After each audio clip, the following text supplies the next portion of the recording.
zulmdan poklash bu tasbih bo'ladi. Tasbih nima? Tasbih Allohni har qanday aybdan, nuqsondan va xususan zulmdan poklashlik. Alloh azza va jalla hadis qudusida aytadi: "Ey bandalarim, men o'zimga zulmni harom qildim. Sizlarning o'rtangizda ham buni harom qildim. Bir-biringizga zulm qilmanglar." Zulm nima edi? Zulm adolatning ziddi. Adolat nima edi? Adolat har bir haq egasini haqqini berishlik. Zulmdan poklash bu tasbih bo'ladi. Tasbih nima? Tasbih Allohni har qanday aybdan, nuqsondan va xususan zulmdan poklashlik. Alloh azza va jalla hadis qudusida aytadi: "Ey bandalarim, men o'zimga zulmni harom qildim. Sizlarning o'rtangizda ham buni harom qildim. Bir-biringizga zulm qilmanglar."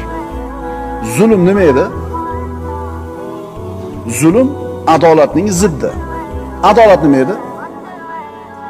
Adolat har bir haq egasini haqqini berishlik.